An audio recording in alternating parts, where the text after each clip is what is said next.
Hello and welcome to Incredible Crime Stories channel. Today's case takes us to Brazil, where a beauty queen finds herself in a bad relationship spiraling out of control. It takes us into a tale of deception and horror as it gripped a community with its tragic twists. The night began with the promise of a seemingly ordinary evening, but quickly descended into unimaginable horror. Two people once wrapped in the warmth of budding romance were about to experience irreversible changes in their lives. A security camera captured them arriving together, smiling and chatting, seemingly unaware of the terrible tragedy about to unfold when the police finally entered the apartment. They were greeted by a horrific, chilling scene. The smell of death lingered beneath the sterile cold of an overloaded air conditioner, and there on the floor lay her lifeless body hidden by a sheet. Blood soaked the carpet and was smeared across the walls and floor, telling a horrific story of a brutal frenzy attack. Born Kimberly Ola on February 26, 1998, in the picturesque Brazilian town of Manacor. She was the eldest child and only daughter of Nyla and Jose Ola. Kimberly's background was as diverse as it was beautiful, with Brazilian, Spanish, and indigenous ancestry blending together to give her striking features. One could say she had won the genetic lottery. Her flawless skin, thick flowing hair, radiant smile, and graceful feminine figure made her stand out in any crowd. From a young age, she was surrounded by admiration, and it seemed as though everyone from her peers to adults couldn't help but compare her to an angel. But Kimberly wasn't just beautiful. She was also an ambitious and talented young woman. She practiced dance, excelled in gymnastics, and loved swimming.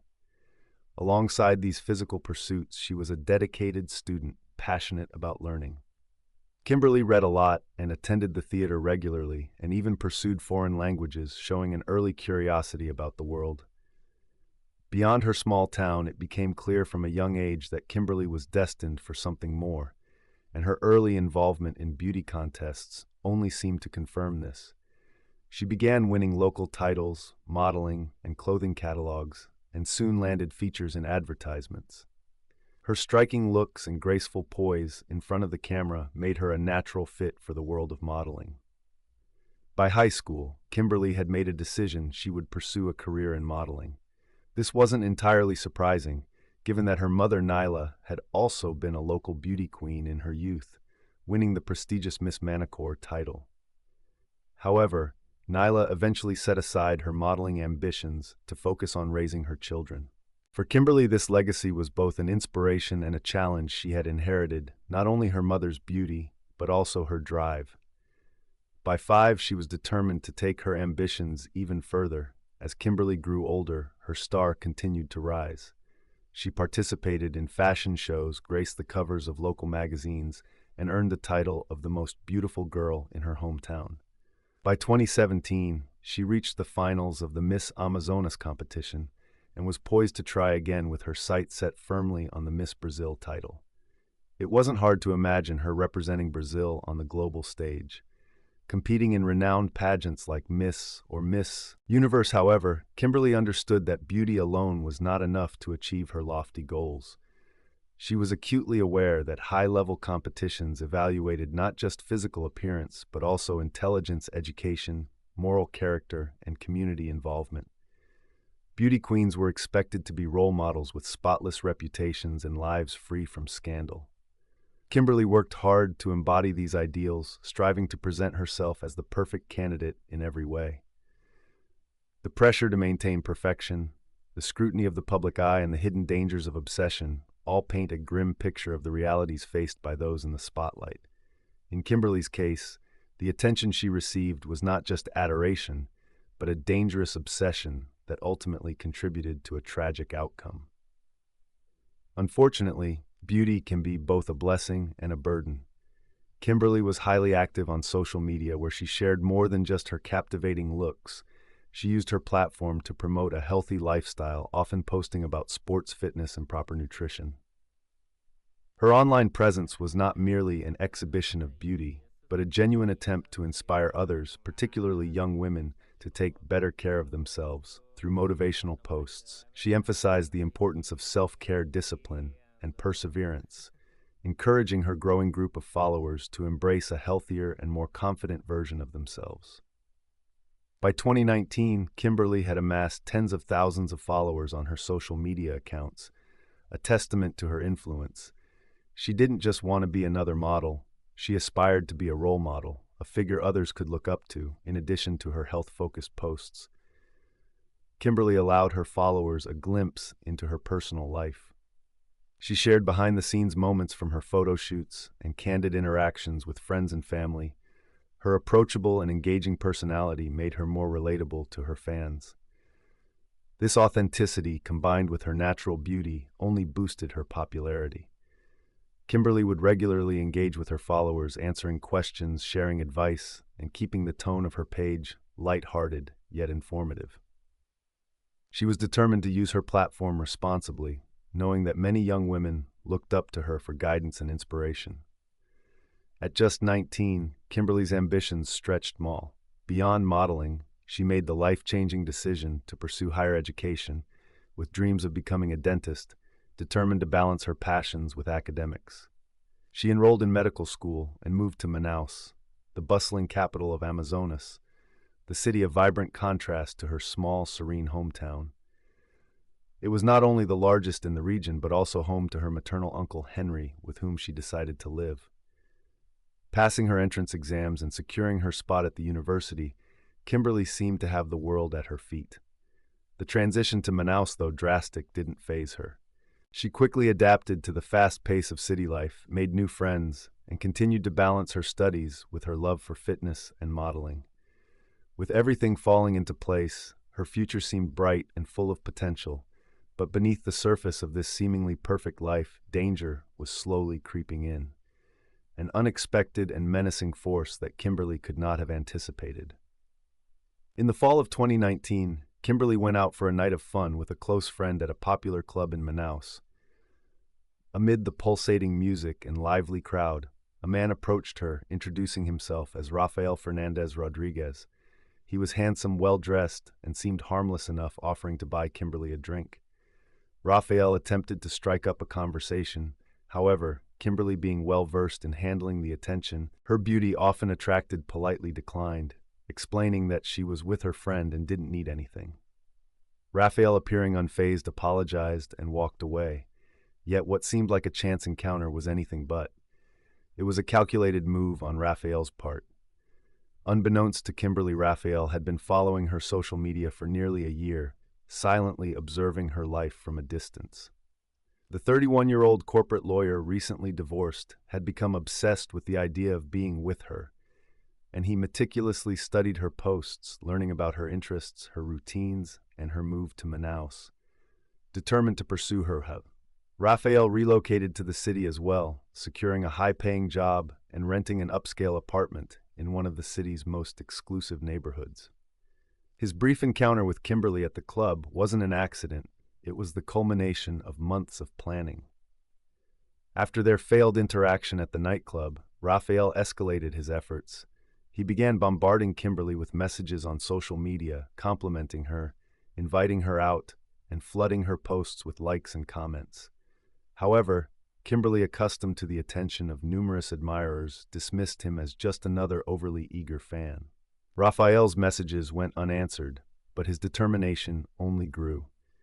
He changed tactics as he began to infiltrate her social circle. He befriended her classmates, some of her friends, and even a few of her relatives by adding them on social media. Slowly, he ingratiated himself with the people closest to her, hoping this network of connections would bring him closer to his goal. Eventually, Rafael's persistence paid off when one of Kimberly's acquaintances unknowingly provided him with her phone number.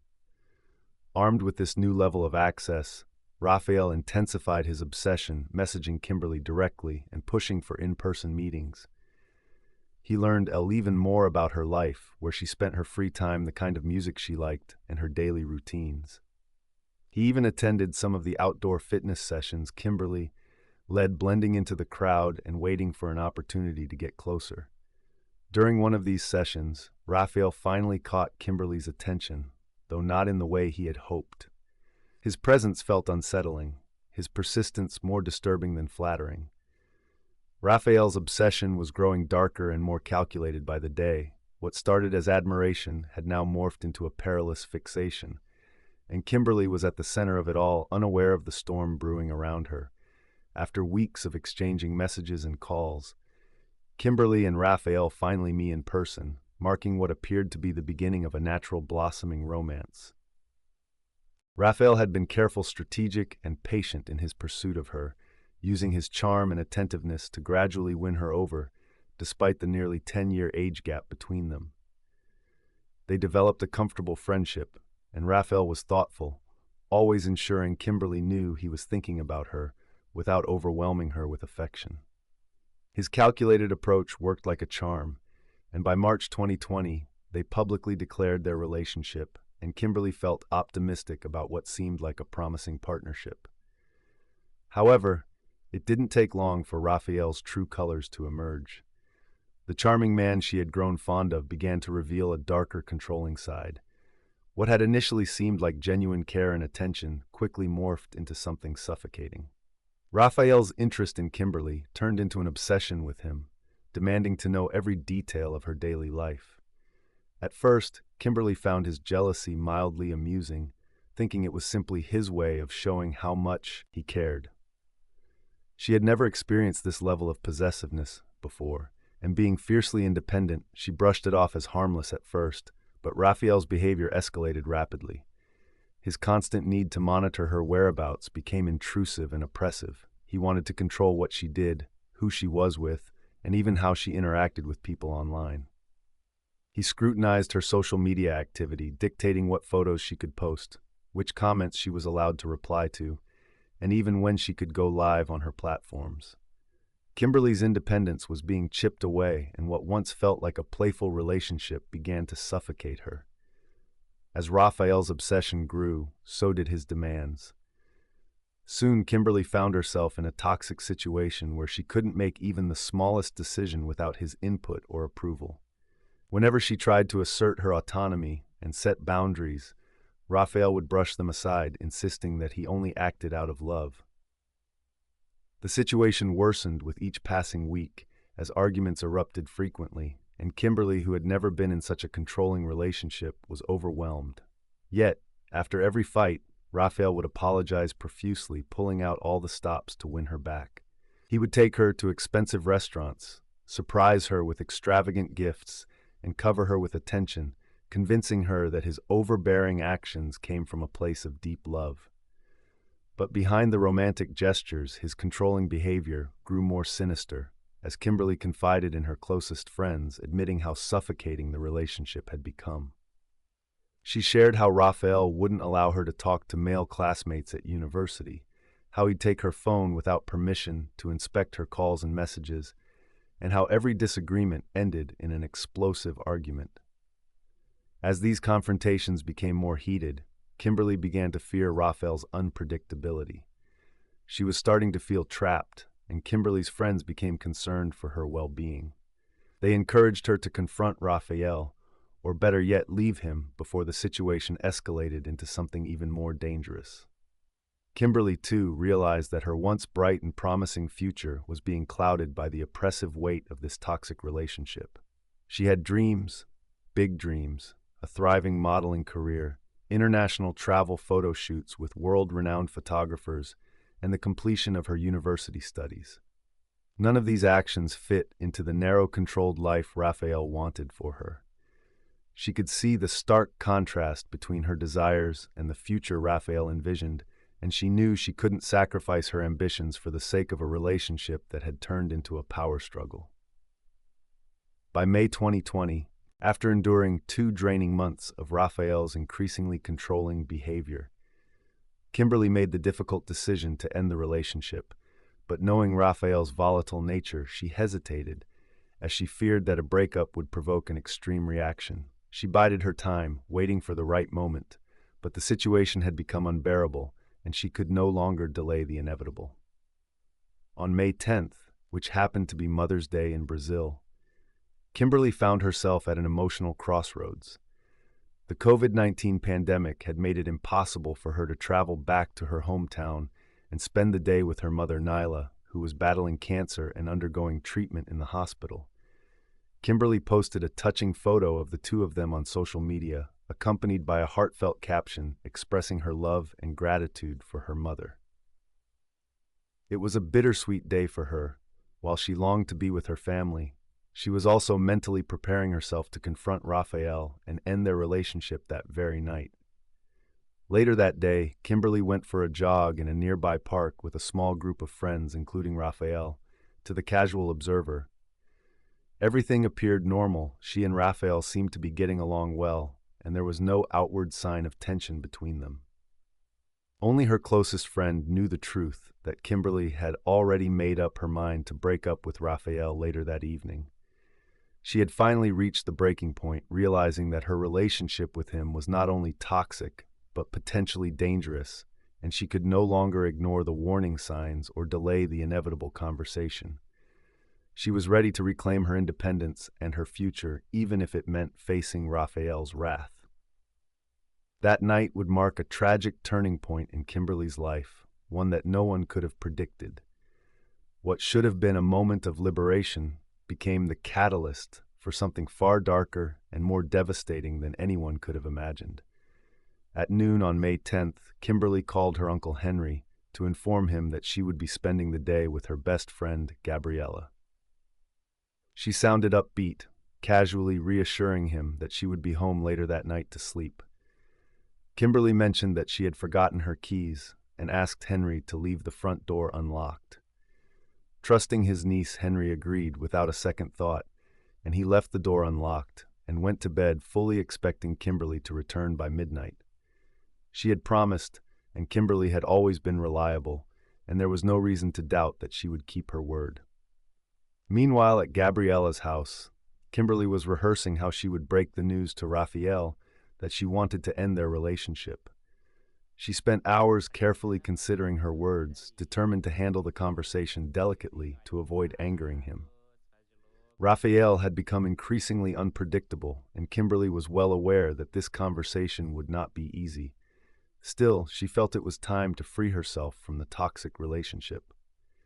By 9 p.m., Raphael arrived at Gabriella's house in his new white Audi, as sleek and pristine as the image he tried to project. Kimberly, ever polite, smiled as she said goodbye to her friend, and she climbed into the passenger seat, waving as the car pulled away into the night. That wave was the last time anyone saw Kimberly alive. Her fate was sealed the moment she stepped into that car, although no one knew it yet. The next morning on May 11th, Henry woke up with a strange sense of unease, as the first thing he noticed was that Kimberly hadn't come home. She was always good about letting him know if her plans changed, and she would never stay out without informing him, especially not overnight. He checked his phone hoping for a message from her, but there was nothing. With his concern growing by the minute, Henry tried calling Kimberly's phone, but it went straight to voicemail. He then reached out to Gabriella, who informed him that Kimberly had left with Raphael the night before and hadn't been heard from since. Panic began to set in. Something was wrong, and Henry knew it, as Kimberly had never gone off the grid like this. In desperation, Henry tried to contact Raphael, but his calls went unanswered. More alarmingly, Kimberly missed her classes at the university that day, a serious cause for concern, since she had never missed a class without a valid excuse. By this point, Henry was certain that something terrible had happened, so he rushed to the police to file a missing person report, fearing the worst. However, the authorities were frustratingly dismissive. They assured him that Kimberly and Raphael were both adults and probably just took off somewhere without telling anyone. They urged him not to worry, but Henry's gut told him otherwise. He knew his niece, and she would never simply vanish like this. Refusing to give up, Henry organized a small group of Kimberly's close friends and launched their own search. They started by heading to Raphael's apartment, but there was no response when they knocked on the door. His car was also absent from the parking lot, so it seemed like the couple had disappeared without a trace. Kimberly wouldn't have left without informing someone. As the hours dragged on with no sign of her, Henry had no choice but to contact his sister Nyla, Kimberly's mother. He had tried to shield Nyla from the news, knowing how fragile her health was. Nyla was undergoing cancer treatment, and Henry didn't want to add to her stress. But now with Kimberly missing for nearly 24 hours, it was unavoidable. Nyla had already sensed something was wrong, especially after her own attempts to contact Kimberly throughout the day had gone unanswered. Henry tried to comfort her, reminding her that Kimberly was responsible and stayed away from trouble, but neither of them could shake the growing fear that something horrible had happened. As the news of Kimberly's disappearance spread, her friends and followers on social media mobilized. They flooded their accounts with her photos, descriptions, and heartfelt pleas for information. Kimberly was a well-known figure, and her sudden disappearance quickly gained viral attention as thousands of people across social media joined the search, sharing posts and hoping for any clue that might lead to her whereabouts. Despite the massive outpouring of support, no concrete leads emerged. Finally, on May 12th, 2 days after Kimberly and Raphael vanished, the police began to take the case seriously. The mounting pressure from both the family and the public forced them to act. With a search warrant in hand, officers arrived at Raphael's apartment hoping to find some answers. What they discovered inside was beyond anything they had expected. Upon forcing their way into the apartment, the police were met with a grisly scene in the bedroom. They found Kimberly's lifeless body. She was lying on the floor, partially covered by a sheet and surrounded by a pool of blood. The bed was stained with blood, and there were clear signs of a violent struggle. Blood was smeared across the carpets, and floors painting a horrific picture of what had occurred. It was evident that a brutal attack had taken place, and the perpetrator had panicked afterward as there were half-hearted attempts to clean up the blood, but it was clear that the person responsible had been in a rush to buy themselves more time. The killer had cranked the air conditioning to its highest setting, hoping to slow the decomposition of Kimberly's body before anyone discovered her. The discovery sent shockwaves through the community as Kimberly's friends, family, and countless social media followers were devastated by the tragic and senseless loss of her young life. The once vibrant, ambitious young woman was now gone, leaving behind a void that could never be filled. Questions swirled as everyone tried to piece together what had really happened that night. Raphael was nowhere to be found, as his sudden disappearance only adding to the mystery. As the investigation unfolded, the media picked up the story, and Kimberly's tragic end became a national headline. Her death was a grim reminder of the dangers that can lurk behind even the most charming facades. The outpouring of grief and support from the public was immense, but it was little comfort to those who had known and loved Kimberly. They wondered why her life had been so cut short, and whether Raphael, the man she had once trusted, was responsible for this terrible crime. The forensic examination of the crime scene uncovered chilling and horrifying details. Kimberly had been stabbed 4 times, 2 savage thrusts to her chest and 2 to her neck. The murder weapon, a large kitchen knife, was found, discarded carelessly in the adjacent room, still covered in blood, and clearly bearing the fingerprints of her killer. There was no attempt to conceal or destroy the evidence, as if the perpetrator had acted in a blind panic, tossing the knife aside as soon as the brutal act was done. Even more frightening was that there were defensive wounds on Kimberly's body. Experts deduced that the initial assault had begun on the bed, but the fatal blow, one that severed her carotid artery, had been delivered while she was already on the floor. The room bore signs of a violent struggle, but it was the kind of sudden attack that left little chance for survival. The scene told a story of unimaginable terror, one that Kimberly never had a chance to escape. Raphael, her boyfriend, was nowhere to be found, and his personal belongings, including important documents, bank cards, and his car keys, were missing, indicating that he had fled the scene almost immediately after the murder. What had initially been considered a case of a missing couple had now turned into a manhunt for a fugitive. All eyes were now on Raphael, who had become the prime suspect in what was clearly a premeditated and cold-blooded killing. The question that everyone wanted to know, from Kimberly's devastated family to the investigators, was where Raphael had gone.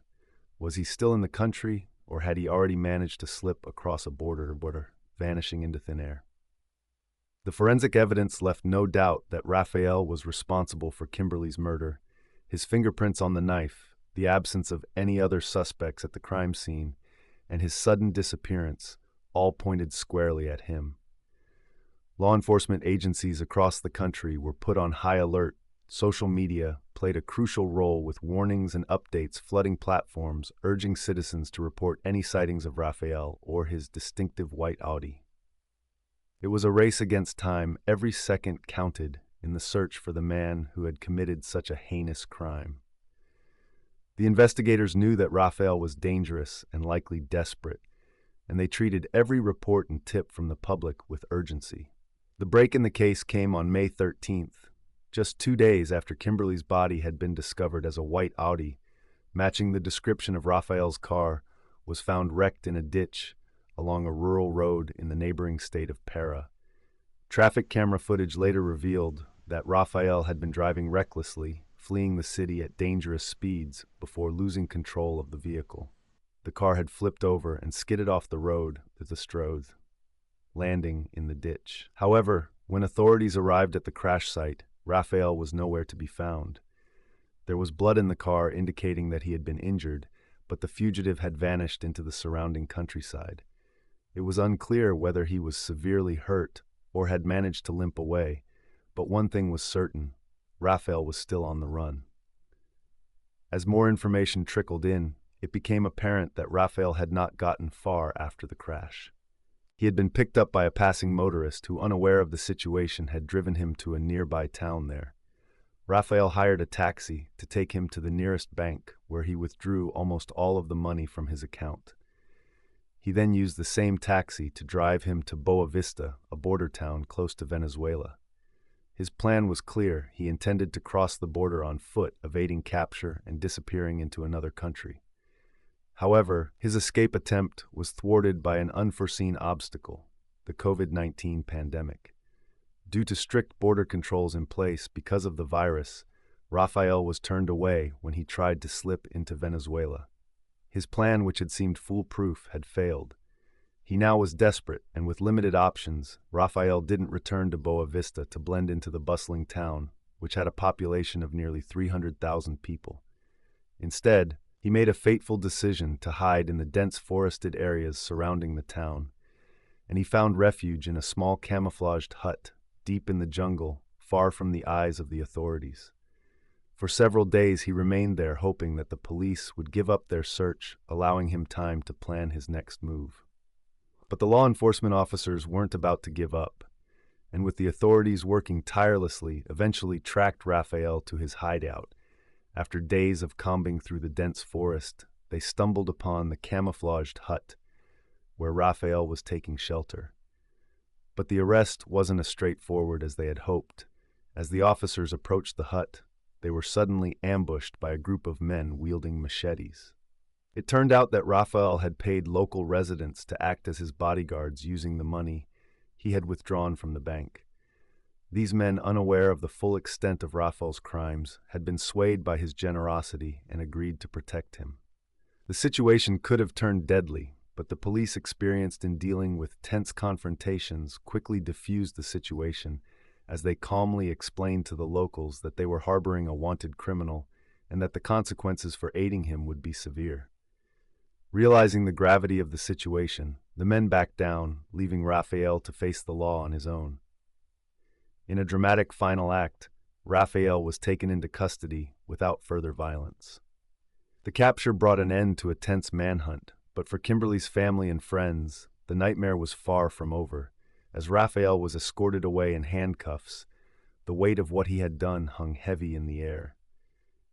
Raphael's version of the events when he was finally arrested painted a twisted and bizarre picture of the tragic night.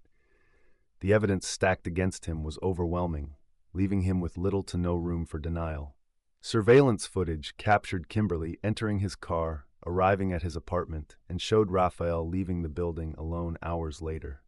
What puzzled investigators most was how calm both appeared on the footage, smiling, chatting, and showing no visible signs of tension. When Raphael left the building, he maintained the same eerie composure, giving no indication of remorse or distress, as if he had nothing to hide. With undeniable proof in front of him, Raphael eventually confessed, but the version of the story he offered was shocking and unsettling. According to Raphael's account, what was supposed to be a romantic evening took a dark and unexpected turn. He claimed that after they had spent intimate moments together, Kimberly had gone on to take a shower while she was in the bathroom. Raphael allegedly decided to check her phone out of suspicion. He discovered conversations between Kimberly and several men on social media, and he was angry with jealousy, and instead of immediately arguing with her, he took out a large kitchen knife and hid it under his pillow. He told police that he had no intention of harming her, but only wanted to scare her if she lied to him about talking to other men. When Kimberly emerged from the shower and lay down on the bed, Raphael began questioning her about the men she had been chatting with. He said that Kimberly smiled and denied talking to anyone, which he took as confirmation of her deceit.